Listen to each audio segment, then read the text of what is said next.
یاد کرو کہ یہ چلے گئے، اب تم نے جانا ہے۔ قبرستان جاتے ہیں پھر بھی چہرے پہ ہنسی ہے، پھر بھی انجوائمنٹ ہے، پھر بھی موبائل فون ہے۔ قبر کی کسی کو تدفین ہو رہی ہوتی ہے نا تو باہر وہاں بیٹھ کے سگریٹ پی رہے ہوتے ہیں، گپے لگا رہے ہوتے ہیں، بزنس کی باتیں کر رہے ہوتے ہیں۔ یار قبرستان جا کر تو یاد کر لو کہ کل میری باری آنے والی ہے۔ عبرت جس کو کہتے ہیں میسج لینے کا انداز ہی نہیں ہے۔ ہمارے بزرگان دین کیسے عبرت کے مدنی پھول لیتے تھے، لیکن ہمیں عبرت لینا نہیں آتا ہے۔ اب ذرا سوچیں۔ اچھا چلیں اس دعا میں ایک اور بات بھی سیکھ لیجئے۔ ماشاءاللہ وہی والی بات ہے نا، جو چیز سیکھنے کو مل جائے تو سیکھ لینی چاہیے۔ تو سیکھنی کیا ہے کہ اس میں کیا میسج ملا؟ دعا کیا ہے؟ دوبارہ دہرائیے گا، السلام علیکم یا اہل القبور۔ واہ بھائی واہ، مسئلہ تو حل ہو گیا اس دعا میں۔ حدیث پاک کی دعا ہے یہ، مشکات شریف میں دعا موجود ہے۔ اے قبر والو تم پر سلام ہو۔ قبرستان میں سارے اللہ کے ولی ہیں؟ بتاؤ نا، سارے صحابہ ہیں، سارے جنتی ہیں؟ ہمیں کیا پتا ہے، شرابی کی بھی قبر ہے، کبابی کی بھی قبر ہے، نمازی کی بھی قبر ہے، نیک کی بھی قبر ہے، گناہ گار، اللہ سب کی مغفرت فرمائے۔ مگر عام مسلمانوں کو حدیث کیا بتا رہی ہے؟ یا اہل القبور، اے قبر والو تمہیں سلام ہو۔ بڑا سمپل سوال ہے، جب قبر والوں کو یا اہل القبور کہنا دعا سے حدیث سے ثابت ہے، ہم ادھر اگر اللہ کے ولی کو یا غوث اعظم کہتے ہیں تو کیا پرابلم ہے؟ یا رسول اللہ کہتے ہیں تو کیا پرابلم ہے؟ آپ تو گناہ گار کو یا اہل القبور کہنے کی اس دعا میں اجازت ہے، ہم تو اللہ کے نیک بندوں، اولیاء، صحابہ، اہل بیت کو پکارتے، پتہ نہیں کیوں ٹینشن کریٹ کی جاتی ہے۔ تو یہ چلے ایک مسئلہ بھی میں نے کہا عقیدے کا کلیئر کر دوں۔ ایک بڑی پیاری دعا آج میں نے بھی پہلی بار پڑھی، اس میں بھی کوئی حرج نہیں ہے، علم ہر بندہ سیکھ رہا ہوتا ہے۔ اور دعا کیا ہے؟ بسم اللہ الرحمن الرحیم، اللہم رب الاجسادی البالیتی والعظامی النخرتی التی خرجت من الدنیا وہی بکا مؤمنۃ ادخل علیہا روحا من عندک وسلاما منی۔ اب اس کا پہلے ترجمہ سنیے گا، پھر میں اس کی فضیلت بتاتا ہوں۔ اے اللہ، اے گل جانے والے جسموں اور بوسیدہ ہڈیوں کے رب، جو دنیا سے ایمان کی حالت میں رخصت ہوئے تو ان پر اپنی رحمت فرما اور ان کو میرا سلام پہنچا دے۔ اچھا یہ دعا جو ہے، اس کی جو فضیلت ہے شرح الصدور میں ہے کہ جو بندہ قبرستان میں داخل ہو کر یہ دعا پڑھے تو حضرت آدم سے لے کر دعا پڑھنے کے وقت تک جتنے مسلمان فوت ہوئے یہ سب دعا پڑھنے والے کے لیے دعائے مغفرت کریں گے۔ یعنی اربوں مسلمان جو دنیا سے چلے گئے، اس کیونکہ ہم نے سب کے لیے دعا کر دی نا، تو وہ مردے بھی جو دنیا سے چلے گئے، پردہ فرما گئے، وہ ہمارے لیے دعا کریں گے۔ تو یہ شرح الصدور بڑی کمال کی کتاب ہے، امام جلال الدین سیوطی شافعی رحمۃ اللہ تعالیٰ نے لکھی، اور انہوں نے اس میں یہ دعا لکھی ہے۔ دیکھیں جہاں ثواب کا موقع ملے، جہاں برکت کا موقع ملے، اسے اچیو کرنا چاہیے۔ فوراً ہی اگر کوئی اسکیم آتی ہے، فلاں بورڈ آتا ہے کہ یار یہاں یہ بار کیا آج کل کہتے ہیں وہ کوڈ یوز کر لو تو آپ کو اتنا % ڈسکاؤنٹ مل جائے گا، بندہ فوراً کوڈ نوٹ کر رہا ہوتا ہے، فوراً پکچر کھینچ لیتا ہے کہ یار یہ والے کوڈ سے یہ والی ویب سائٹ پہ فائدہ ہوگا۔ میں بھی چھوٹا سا کوڈ ہی بتا رہا ہوں بھائی، اور علماء کرام اور بزرگان دین کی اس کتابوں سے بتا رہا ہوں کہ اس کو پڑھ لو قبرستان میں جا کر، اور دعا ہی ہے نا، اس میں حرج تو کوئی نہیں ہے، تو سب جانے والوں کے لیے دعا ہے۔ تو بہرحال اللہ کرے کہ ہم اس طرح نیکیاں کمانے کا بھی ہمارے اندر شوق پیدا ہو جاتا۔ تو بہرحال آج ہماری جو گفتگو چل رہی تھی کہ ہمیں اپنی قبر کی تیاری کرنی ہے، اپنی موت کی تیاری کرنی ہے۔ شب برات جو ہے نا وہ ہمیں بہت کچھ درس دیتی ہے، اور پھر سب سے زیادہ ہمیں اس بات پر غور کرنا ہے کہ ہمیں اللہ کے خوف کو دل میں پیدا کرنا ہے۔ حضرت ابو بکر صدیق رضی اللہ، میں آپ کو ان کا واقعہ سناتا ہوں۔ آپ سے بڑا کون سا صحابی ہے؟ آپ سے بڑھ کر کس کے جنتی ہونے میں شک آپ کر سکتے ہیں؟ یعنی آپ تو قطعی جنتی بھی کیسے ہے کہ نبی پاک کی زبان سے جنت کی بشارت سنی، بلکہ کتنی بار بشارت سنی۔ پیارے آقا علیہ السلام نے ایک بار پتہ کیا فرمایا؟ دیکھیں کیسا پیار ہے۔ ایک بار نبی پاک تشریف لائے صحابہ کرام میں، سیدھے ہاتھ میں صدیق اکبر رضی اللہ تعالیٰ کا ہاتھ ہے، بائیں ہاتھ میں حضرت عمر فاروق کا ہاتھ ہے، اور تشریف لائے اور آ کر فرماتے ہیں آج دیکھ لو جیسے آج آئے ہیں محشر کے دن بھی ایسے ہی آئیں گے۔ کیا ساتھ ہے۔ اچھا پھر ایک اور ایمان افروز بات بتاؤں، چلیں یہ بھی بہت سیکھنے کو ملے گا آپ کو۔ ہم انسان کی قبرستان جاتے ہو نا، ایک جملہ سنا ہوگا آپ نے، پہنچی وہیں پہ خاک جہاں کا خمیر تھا۔ یہ محاورہ سنا ہے نا، یہ صحیح محاورہ ہے۔ بندہ دفن وہیں ہوتا ہے جہاں کی اس کی مٹی ہوتی ہے۔ روایتوں میں آتا ہے کہ ہمیں جب بنایا گیا نا، مٹی سے بنے نا، انسان کو اسی مٹی سے بنایا جاتا ہے جس مٹی میں اس کی تدفین ہونی ہے۔ آپ کے ساتھ کئی بار ایسا ہوا ہوگا۔ پھر ایک مجھے ہمارے اسی طرح کے دوست یاد آ گئے، تھوڑے دنوں پرانی بات ہے، کافی عرصے سے وہ کینیڈا میں رہتے تھے، بڑے بیمار تھے، بڑے مسائل ان کے چل رہے تھے، ان کو کہا گیا کہ یار آپ تھوڑے دنوں کے لیے پاکستان بھی آ جائیں۔ وہ پاکستان آئے اور آتے ہی دوسرے دن ان کا انتقال ہو گیا۔ تو سب کہتے تھے یار ان کی مٹی یہاں کی لکھی ہوئی تھی۔ ایسا ہی نا، ایسا آپ کے ساتھ سنا ہوگا، بندہ کہیں جاتا ہے اس کا انتقال ہو جاتا ہے۔ اب یہ بات تو طے ہو گئی، اب ذرا ایمان افروز بات سنیں، صدیق اکبر اور حضرت عمر فاروق کی قسمت پر ہماری جان قربان۔ کہاں پر روزہ ہے ان کا؟ کس کے ساتھ ہے؟ سنہری جالیوں کے پیچھے ہے نا۔ علماء کہتے ہیں جس مٹی سے نبی پاک کو بنایا گیا نا، اسی مبارک مٹی سے حضرت ابوبکر صدیق اور حضرت عمر کی تخلیق ہوئی تھی۔ ان کو تو اس وقت چن لیا گیا تھا، اور وہیں جبھی تو دیکھیں نا روضہ رسول میں پیارے آقا کے محبتوں کا صلہ ایسے کون دیتا ہے، سنہری جالیوں میں یار غار آپ سے ہیں۔ نبی پاک کے ساتھ جلوہ فرمایا تو حضرت ابوبکر صدیق اس قدر بڑا مرتبہ، مگر خوف خدا دیکھو یار، ہم گناہوں سے بھرے ہوئے صبح و شام گناہ کریں اور شرم نہیں آتی، قبر یاد نہیں آتی، اللہ کی بارگاہ میں پیش ہونا یاد نہیں آتا۔ صدیق اکبر کو دیکھیں، فرماتے ہیں کہ آپ نے ایک دن بیٹھے ہوئے تھے، آخرت کے احوال پر غور و فکر کر رہے تھے، خیالوں ہی خیالوں میں قیامت کا منظر آپ کے سامنے آ رہا تھا کہ کیسے آسمانوں کو لپیٹ لیا جائے گا، کس طرح پہاڑ روئی کے گالوں کی طرح ہوا میں اڑیں گے، ستارے جھڑ جائیں گے، ایسے ہولناک انداز میں قیامت قائم ہوگی، پھر محشر کا میدان، میزان عمل، جنت اور دوزخ کا معاملہ، آپ غور کر رہے پھر اتنا خوف خدا کا غلبہ ہوا کہ آپ نے تڑپ کر کہا کہ کاش میں سبز گھاس ہوتا، مجھے کوئی جانور کھا جاتا، کاش مجھے پیدا ہی نہ کیا جاتا۔ کون کہہ رہا ہے؟ قطعی جنتی جن کی صدقے جنت میں جائیں گے، حضرت صدیق اکبر۔ لیکن اتنا خوف ہوا نا، تو پھر کیا ہوا؟ آیت کریمہ نازل ہوئی سورہ رحمان میں اور آپ یہ آیت پڑھتے ہیں، مگر سے آیت کے شان نزول میں ایک واقعہ یہ لکھا ہے کہ this is the reason why this آیت ریویل، یہ آیت نازل ہوئی وَلِمَنْ خَافَ مَقَامَ رَبِّهِ جَنَّتَانِ، جو اپنے رب کے حضور کھڑے ہونے سے ڈرے اس کے لیے 2 جنتیں ہیں۔ یہ جو خوف ہے نا، یہ جو فیئر ہے، یہ جو ڈر ہے، یہ بڑے کام کروا دیتا ہے، سچی توبہ کدھر پہنچا دیتی ہے۔ کتنا بڑا انعام دیا کہ صدیق اکبر رضی اللہ عنہ کا جو یہ خوف تھا جس کی وجہ سے یہ آیت نازل ہوئی، فرمایا آپ کا مقام یہ ہے کہ آپ کے لیے 2 جنتیں ہیں۔ رب نے گویا یہ قرآن میں پیغام دے دیا کہ جو اللہ کی بارگاہ پہ کھڑے ہونے سے ڈرے اس کے لیے 2 جنتیں ہیں۔ اسی طرح کا ایک اور واقعہ، حضرت عمر فاروق رضی اللہ تعالیٰ کے دور مبارک میں ایک نوجوان تھا، بڑا متقی تھا، بڑا پرہیزگار تھا، لوگ اس کی نوجوان کی عبادت دیکھ کر حیران ہو جاتے تھے۔ وہ نوجوان جب عشاء پڑھ کے گھر کی طرف جاتا تھا نا، تو راستے میں اسے خوبصورت عورت اپنی طرف بلاتی تھی، وہ بڑی نیک طبیعت کا مالک تھا، اس کی طرف توجہ نہیں کرتا تھا اور نکل جاتا تھا۔ ایک دن جب وہ گزرا تو عورت نے اس کو پھر بلایا، اب انسان تھا، شیطان نے اس پر حملہ کیا، وہ بھی اس کی طرف مائل ہو گیا، مگر جیسی عورت کے قریب ہوا نا تو اسے اللہ کریم کا یہ فرمان یاد آیا، ان الذین اتقوا اذا مسهم طائف من الشیطان تذکروا فاذا هم مبصرون، بے شک پرہیزگاروں کو جب شیطان کی طرف سے کوئی خیال آتا ہے تو وہ فوراً حکم خدا یاد کرتے ہیں، پھر اسی وقت ان کی آنکھیں کھل جاتی ہیں۔ اس آیت کریمہ کے یاد آتے ہی اس کے دل پر ایسا اللہ کے خوف کا غلبہ پیدا ہوا کہ خوف الہی سے کانپتے کانپتے وہ بے ہوش ہو گیا۔ جب بڑی دیر ہو گئی گھر نہیں پہنچا تو اس کا بوڑھا باپ ڈھونڈنے نکلا تو دیکھا کہ نوجوان تو راستے میں بے ہوش پڑا ہوا ہے۔ اس کو اٹھایا، اپنے گھر لایا، اس کو جب ہوش آیا تو اس نے پھر اپنے والد کو واقعہ سنایا، واقعہ سناتے سناتے پھر اسے آیت کریمہ یاد آئی، پھر وہ آیت کریمہ اس نے پڑھی تو اس کی زوردار چیخ نکلی اور اس کا دم ہی نکل گیا۔ حضرت عمر فاروق رضی اللہ عنہ کو اس نوجوان کے بارے میں پتہ چلا کہ ایسا نوجوان اتنا خوف خدا والا، اور اللہ کے خوف سے اس کا انتقال ہو گیا۔ آپ اس کی قبر پر آئے اور یہ آیت کریمہ پڑھی وَلِمَنْ خَافَ مَقَامَ رَبِّهِ جَنَّتَانِ، جو اپنے رب کے حضور کھڑے ہونے سے ڈرے اس کے لیے 2 جنتیں ہیں۔ حضرت عمر فاروق جب یہ آیت پڑھی نا تو قبر میں سے اس نوجوان نے جواب دیا، اے امیر المومنین، میرے رب نے بے شک مجھے 2 جنتیں عطا فرما دی ہیں۔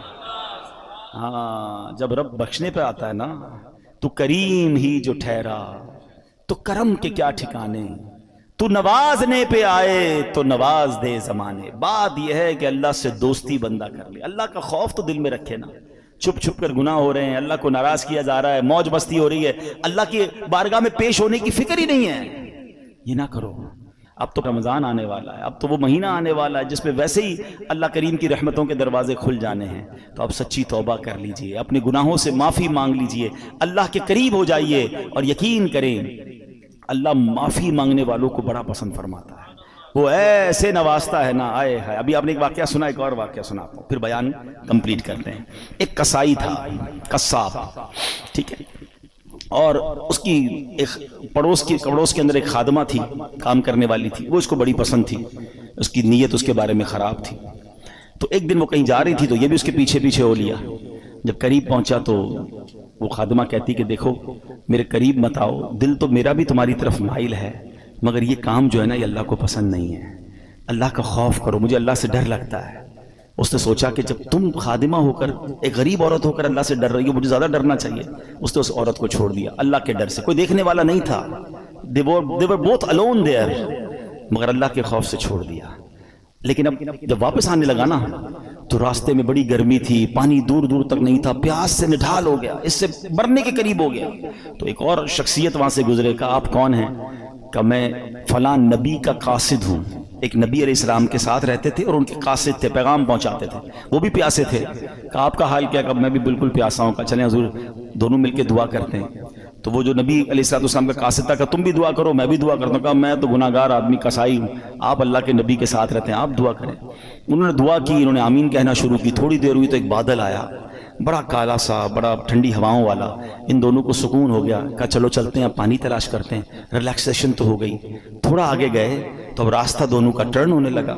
تو جو اللہ کے نبی کے قاصد تھے وہ مثال کے طور پر رائٹ ٹرن ہوئے، یہ کسائی کو لیفٹ ٹرن ہونا تھا، یہ قصاب لیفٹ ٹرن ہوا، بادل اس کے ساتھ جانے لگ گیا۔ اللہ کے نبی کے قاصد نے کہا تم تو کہتے تھے عام سا آدمی ہوں، کوئی نیک عمل نہیں، تمہارے ساتھ تو بادل جا رہا ہے۔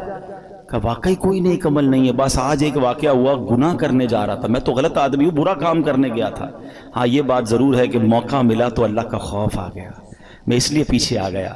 وہ اللہ کے نبی کے قاصد کہتے ہیں کہ توبہ کرنے والوں پر رب ایسے ہی انعام فرماتا ہے۔ آئے ہائے، ہم گناہ کریں، اسے ناراض کریں اور توبہ کر لیں تو وہ کیسے معاف فرماتا ہے۔ حضرت موسیٰ علیہ السلام کے دور کا ہی واقعہ ہے نا۔ ایک گاؤں میں بارش نہیں ہو رہی تھی، گاؤں والوں نے کہا کہ چلو مل کے دعا کرتے ہیں۔ حضرت موسیٰ بھی ہیں، کلیم اللہ بھی ساتھ ہیں، 70,000 لوگ جمع ہو گئے۔ دعا شروع ہوئی، حضرت موسیٰ دعا کرا رہے ہیں، ایوریبڈی ایکسپیکٹنگ کہ اللہ کے نبی ساتھ ہیں، کلیم اللہ ہے، بارش تو ہونی ہے، اتنا بڑا مجمع ہے۔ نو رین، نو کلاؤڈ، بالکل کلین اسکائی۔ حضرت موسیٰ نے کہا یا اللہ میں دعا کر رہا ہوں، اتنے لوگ آمین کہہ رہے ہیں، بارش نہیں ہو رہی۔ فرمایا موسیٰ اس پورے مجمع میں ایک بندہ ہے جو پچھلے 40 سال سے مجھے ناراض کر رہا ہے، جب تک وہ بندہ اس مجمع میں ہے نا بارش نہیں ہونی۔ تو حضرت موسیٰ نے کہا کہ یا اللہ میں اس بندے تک کیسے یہ بات پہنچاؤں؟ کہ تو کھڑے ہو کر اعلان کر، تیرا کام آواز لگانا پہنچانا میری ذمہ داری ہے۔ حضرت موسیٰ کھڑے ہو گئے، آپ نے کروایا اے وہ شخص جو 40 سال سے اللہ کی نافرمانی کر رہا ہے، تیری وجہ سے بارش نہیں ہو رہی، تو نکل جائے اس مجمع سے۔ اب وہ بندہ تو تھا اس کے اندر، اب وہ کبھی دائیں دیکھے کبھی بائیں دیکھے کہ شاید کوئی کھڑا ہو جائے گا، شاید کوئی نکلے گا، کوئی نہیں نکلا۔ وہ سمجھ گیا بات میری ہو رہی ہے۔ اب وہ سوچنے لگا کہ میں کھڑا ہو گیا تو پورے شہر کو پتہ چل جائے گا کہ میں ہی وہ گناہ گار ہوں۔ اس نے پتہ کیا کیا، چادر اوڑی اور اللہ کی بارگاہ میں کہتا ہے یا اللہ آج ذلیل ہونے سے بچا لے، میں ہی وہ شخص ہوں، مانتا ہوں میں نے بڑے گناہ کیے، مگر مولا آج میں ذلیل ہو جاؤں گا۔ لاجیکلی بتاؤ اس کا ذلیل ہونا بنتا تھا کہ نہیں؟ کہ جس بندے کی گناہ کی وجہ سے بارش نہیں ہو رہی اس کو تو کھڑا کر کے سب کو بتانا بنتا تھا نا۔ ہمارے ساتھ کوئی غلط کرے ہم کہتے ہیں یہ وہ آدمی ہے، اس نے میرے ساتھ کیا، اچھا تھوڑا سا مسئلہ کرے ہم زیادہ اس کو ذلیل کرتے ہیں، مگر میرے کریم کے کرم نوازی دیکھو، وہ عیب چھپاتا کیسے ہے۔ وہ بندہ کہتا ہے مولا آج بچا لے۔ تھوڑی دیر ہوئی تو بادل آئے اور بارش برسنا شروع ہو گئی۔ حضرت موسیٰ کہتے ہیں یا اللہ بندہ تو کوئی نہیں نکلا، بارش کیسے ہو گئی؟ اللہ فرماتا ہے اے موسیٰ اس بندے نے مجھ سے دوستی کر لی ہے۔ حضرت موسیٰ کہتے ہیں یا اللہ بندہ تو دکھا دے، اب تو ملا دے تیرا دوست کون ہے۔ آئے ہائے، پتہ ہے کیا فرمایا رب نے؟ فرمایا موسیٰ جب وہ میرا نافرمان تھا تب میں نے اسے ظاہر نہیں کیا، اب تو میرا دوست بن گیا، میں تجھے کیسے ظاہر کر دوں؟ یہ ہے میرا رب۔ کاش مجھے اور آپ کو سمجھ آ جائے، دنیا والوں کو میرا ایک ایپ پتہ چل جائے تو واٹس ایپ گروپ میں چلتے ہیں وہ میسج، سوشل میڈیا پہ چلتے ہیں، ویب سائٹوں پر اور اخباروں میں چلتے ہیں، مزے لیتے لوگ ہمارے ایپ کے۔ ارے دنیا کو تو پتہ ہی کچھ نہیں ہے جو میرے رب کو پتا ہے. بچپن سے نافرمانیاں کر رہا ہوں, بچپن سے اسے ناراض کر رہا ہوں, چھپ چھپ کے گناہ کر رہا ہوں, وہ سب جانتا ہے. مگر کیسا کریم ہے, صرف چھپا نہیں رہا, وہ صرف چھپاتا تھا وہ بھی بڑی مہربانی تھی, وہ عزتیں بھی دے رہا ہے, وہ نعمتیں بھی دے رہا ہے, وہ مجھے کھلا بھی رہا ہے, وہ مجھے بڑا بھی کر رہا ہے, مجھے رزق بھی دے رہا ہے, مجھے میری فیملی کا سکھ بھی دے رہا ہے, مجھے دولت بھی دے رہا ہے, کیونکہ دے تو وہی رہا ہے نا. اس کو سب پتا ہے, وہ پھر بھی دے رہا ہے, اس کو سب پتا ہے, پھر بھی ہم اس سے دوستی نہیں کرتے, پھر بھی ہم اس کو راضی نہیں کرتے. کب تک اسے ناراض کرو گے بھائی؟ آج کر لو توبہ, آج کر لو اس سے دوستی.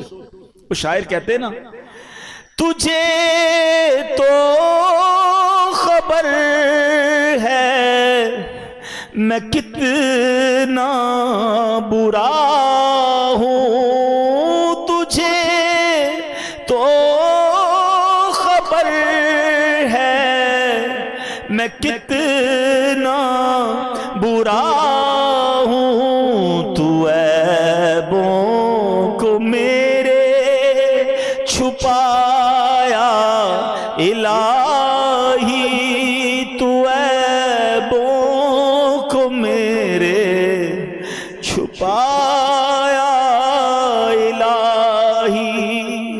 تو آج سچی توبہ کر لے, چھوڑ دے گناہ. اگر نماز قضا ہو رہی ہے اب نماز قضا نہ کریں. شب برات کروڑوں بخشے جائیں گے, مگر حدیث میں 6 قسم کے گناہگار بتائے گئے جو نہیں بخشے جائیں گے. ہاں, شراب کا عادی نہیں بخشا جائے گا, ماں باپ کا نافرمان نہیں بخشا جائے گا, زنا کرنے والا بدکاری کا عادی نہیں بخشا جائے گا, رشتہ داریاں کاٹنے والا نہیں بخشا جائے گا, چغل خور نہیں بخشا جائے گا, ایک روایت کے مطابق تکبر والا لباس پہننے والا نہیں بخشا جائے گا, تصویریں بنانے والے مجسمے بنانے والے نہیں بخشے جائیں گے. خدا را آج توبہ کر لیجئے, راضی کر لیجئے اللہ کو. اگر یہ گناہ ہو بھی گئے نا وہ بڑا کریم ہے, توبہ کریں اور نیت کریں کہ آج کے بعد ہماری کوئی نماز قضا نہیں ہوگی. آج کے بعد انشاءاللہ نہ شراب کے پیئیں گے, نہ شرابیوں کے قریب جائیں گے انشاءاللہ. ایسی محفلوں میں بھی نہ جائیں کہ جو ہمیں ان گناہگاروں کے ساتھ بیٹھ کر آپ کیسے امید رکھتے ہیں کہ میں شرابیوں, جواریوں, بدکاروں کے ساتھ بیٹھ کر اللہ کا نیک بندہ ہو جاؤں گا اور اللہ مجھ سے راضی ہو جائے گا. تھوڑے دنوں پہلے ہی تو کووڈ وائرس آیا تھا, ڈسٹنس کیسا رکھتے تھے, سوشل ڈسٹنس, سوشل کتنا سمجھ آ گئی تھی, نہیں بھائی دور رکھو اس کو, اس کے اندر وائرس ہے یا وائرس جیسی سمٹمز ہیں. ادھر لعنت برس رہی ہے شرابیوں پر, تم اس کے ساتھ بیٹھے ہو. جو بدکار ہیں, جو جوئے کھیل رہے ہیں, آپ کہتے ہیں میں نہیں پیتا میں بیٹھتا ہوں, کیوں بیٹھنا ہے ان کے ساتھ؟ جدھر میرا رب ناراض ادھر اس کے ساتھ میں نے کیوں بیٹھنا ہے؟ اچھی محفلوں میں آیا کریں, اچھے لوگوں میں بیٹھا کریں. دعوت اسلامی کا ماحول آپ کے سامنے جو الحمدللہ ہمیں اللہ کی رحمت سے ہمیں نیک لوگوں کے ساتھ بیٹھ کر سدھرنے کا موقع ملتا ہے. اور قبر اگر روشن کرنی ہے نا, آج قبر کی بات ہو رہی ہے نا, تو قبر روشن کرنے کے لیے سب سے پہلی چیز عقیدہ ہے. اللہ پاک سے متعلق, رسولوں, صحابہ, اہل بیت سے متعلق, اولیاء کرام کے بارے میں یہ سب عقیدہ بالکل ہمارا قرآن و سنت کے مطابق ہونا چاہیے. ہم نیک کام کرتے رہیں, 5 وقت پابندی سے نماز پڑھیں, مسجد میں با جماعت نماز ادا کریں, جتنے فرائض و واجبات ہیں ان پر عمل کریں, زکوٰۃ ہم پر فرض ہے تو زکوٰۃ پوری ادا کریں, روزے رکھیں, لوگوں کے ساتھ حسن سلوک سے پیش آئیں, قرآن کریم کی تلاوت کریں, درود پاک کی کثرت کریں, ذکر اللہ کی کثرت کریں. انشاءاللہ یہ سارے کام قبر روشن کرنے والے کام ہیں. اور سبحان اللہ ایک اور بڑا پیارا عمل ہے, حدیث پاک میں آیا ان الصدقہ لتطفئ علی اہلھا حر القبور, بے شک صدقہ کرنے والوں کو صدقہ قبر کی گرمی سے بچاتا ہے. وانما یستظل المؤمن یوم القیامۃ فی ظل صدقتہ, اور بلا شبہ مسلمان قیامت کے دن اپنے صدقے کے سائے میں ہوگا. خوب صدقہ و خیرات کرنا چاہیے. حدیث پاک میں آتا ہے صدقہ برائیوں کے 70 دروازوں کو بند کرتا ہے. صدقہ دینے والا قیامت کے دن اپنے صدقے کے سائے میں ہوگا. صدقہ گناہوں کو ایسے مٹا دیتا ہے جیسے آگ پانی کو بجھا دیتا ہے. تو ان مہینوں میں اللہ کی راہ میں خرچ کریں, اپنے غریب مسلمانوں پر خرچ کریں, اپنے رشتہ داروں پر خرچ کریں, اپنے ملازمین پر ذرا تھوڑی سی آسانی کریں. ماہ رمضان آنے والا ہے, کسی کی افطار اچھی کر دیں, کسی کی سحری اچھی کر دیں, کسی کی عید اچھی کر دیں. تھوڑا سا اپنے غریب مسلمان. اچھا ایک الگ پرابلم پتہ ہے کہ جب تک کوئی ہم سے مانگتا نہیں, اچھا ہم ایک بڑا جملہ آج کہنے لگ گئے, بھائی مشکل ہو تو مجھ سے مانگ لینا, چاہیے ہو تو مجھے بتا دینا. سفید پوش آدمی بتائے گا نہیں آپ کو. میں آپ کو ایک فارمولہ بتا دیتا ہوں, ویسے آپ کو بھی پتا ہے لیکن شاید وہ سمجھنے کے لیے لوگ تیار نہیں ہیں. جس کی بھی اس وقت 40-50 ہزار سے کم آمدنی ہے نا, وہ بیچارہ ہینڈ ٹو ماؤتھ ہی ہے. وہ نہ بھی بتائے تو آپ اس کو دے دیں، اس کو ضرورت ہے. یعنی ہم کیوں یہ کہتے ہیں کوئی مجھے مانگے تب میں دوں گا؟ مانگنے پر مجبور کر رہے ہیں آپ کو، اور مجھے رب بن مانگے نہیں دے رہا. آپ یہ بنو نا. اب ہم سحری افطاریاں بہت سارے لوگ مسجدوں میں کراتے ہیں، میں کہتا ہوں کرانا چاہیے، لیکن آپ سوچیں مسجد میں نمازی پھر بھی سحری افطاری میں بہت اچھا کھا لیتے ہیں. کئی ہماری بہنیں مسجد میں تو نہیں آ سکتی نا، ان کے گھر میں کیا بنتا ہوگا؟ آپ گھروں میں پہنچانے کی عادت بنائیں. گھروں روڈوں پہ سحری افطاری ہو رہی ہے ٹھیک ہے، لیکن اس سے زیادہ ضروری ہے کہ آپ بغیر بتائے کسی کے دروازے پر آپ کے، میں کہتا ہوں ڈھونڈنے کی بھی ضرورت نہیں ہے. آپ کے اپنے ملازمین دیکھ لو یار، آپ کے اپنے رشتہ دار دیکھ لو، اپنے پڑوسی دیکھ لو. 40,000 سے جس کا اسکیل 50,000 سے نیچے ہے نا، آپ اس کو راشن بھیجو گے وہ خوشی خوشی رکھ لے گا. یہ پچھلے دنوں کی بات ہے، ایک بھائی بتا رہے تھے ہم راشن بانٹ رہے تھے تو ایک بندہ آیا اور اس راشن بانٹنے والے کو کہتا ہے میں اپنے داماد کے ساتھ آیا ہوں، اس لیے ابھی تو میں آپ سے راشن نہیں مانگ رہا، میں تھوڑی دیر بعد آؤں گا تو مجھے دے دینا. اور اس نے دیکھا کہ وہ چھوٹی کون سی گاڑی ہوتی ہے FX، بولے اس گاڑی میں آیا تھا حالانکہ، مگر اس کو بھی راشن کی ضرورت تھی. سب لوگ ہینڈ ٹو ماؤتھ چل رہے ہیں کہ غریب آدمی کے پاس فروٹ لینے کے پیسے نہیں ہیں. ہم میں سے کئی لوگ ہیں جن کے گھر میں روز فروٹ آتا ہے، شاید روز گوشت اور چکن بنتا ہے، ہمیں تو شاید گوشت اور چکن کا دام بھی نہیں پتا. ہم میں سے کئی لوگ وہ ہیں، مگر پوچھیں نا غریب آدمی سے، ہفتہ گزر جاتا ہے، اس کے گھر میں بھی روزہ ہو رہا ہے، اس کے گھر میں بھی افطار ہو رہی ہے. یہ وقت ہے جنت کمانے کا، یہ وقت ہے نیکیاں کمانے کا. آپ ایسے گھروں میں آپ لفافہ بنا کے پیسے بھجوا دیں، کوئی مسئلہ نہیں، 15-20 ہزار روپے بھجوائیں گے وہ آپ زکوٰۃ نہیں تحفہ کہہ کے بھیج دیں، لیکن انشاءاللہ آپ دیکھیں گے چہروں پہ مسکراہٹیں آئیں گی، لوگوں کی عید اچھی ہوگی، لوگوں کی رمضان اچھی ہوگی. یہ وقت ہے اور یہ صدقہ ہماری قبر کو روشن کرے گا. ہمیں انشاءاللہ ان دکھیارے مسلمانوں کی مدد کریں گے، نہ جانے ہمارے کتنے غم دور ہو جائیں گے. اور پھر ایک اور پرابلم، ہم جو بچ جاتا ہے وہ کیوں بانٹتے ہیں؟ کھانا بچ گیا تو غریب کو دے دیں. اس بار ایک پلان کیجئے گا، آپ بے شک 100 آدمی کو افطار نہ کرائیں، آپ اپنے گھر میں جو افطار کرتے ہیں نا، سب سے پہلے آپ کی افطار سے پہلے افطار نکالیں اور وہ اپنے ملازم کو دیں، وہی افطار وہ پہلے کھائے، آپ کے ساتھ یا تو بیٹھ کے کھائے یا کم از کم وہ تو کھائے جو آپ کھا رہے ہیں. ہم جو بچتا ہے وہ اس کو کھلاتے ہیں، جو پھینکنے کا ہوتا ہے وہ کپڑا دیتے نہیں. اللہ ہمیں کیسا دے رہا ہے اور ہم اللہ کی راہ میں کیسا دے رہے ہیں. 4 پارے کی پہلی آیت ہے لن تنالوا البر حتى تنفقوا مما تحبون. تم اس وقت تک بھلائی کو نہیں پہنچ سکتے جب تک اپنی پیاری چیز اللہ کی راہ میں خرچ نہ کرو. بیسٹ دو، بہترین دو. ایک بزرگ تھے، ان کو اچھا بھروسہ بھی بڑا تھا، یہ اللہ کرے وہ بلیف بھی ہمیں مل جائے. وہ کہتے ہیں کہ ان کے گھر میں کوئی فقیر آیا پیسے لینے کے لیے، تو اپنی زوجہ کو کہا کہ کچھ ہے، تو اس نے کہا 4 انڈے ہیں، صرف کھانے کے لیے 4 ہی انڈے ہیں، 4 دے دو. 4 دے دیے. جب 4 دے دیے تو کہا تھوڑی دیر میں انشاءاللہ آ جائیں گے.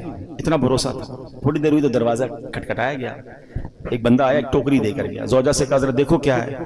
کہا کسی آپ کے دوست نے تحفہ بھجوایا ہے. کہا کیا ہے؟ کہا انڈے ہی ہیں. کہا چیک کرو کتنے. کہا 30 ہیں. کہا 30 کس حساب سے آئے؟ دیے تو 4 تھے، ایک کے 10 آنے چاہیے. لیول آف بلیف، عقیدہ کتنا مضبوط تھا. 40 آنے چاہیے. کتنے ہیں؟ کہا 30 ہیں. دوبارہ گنو.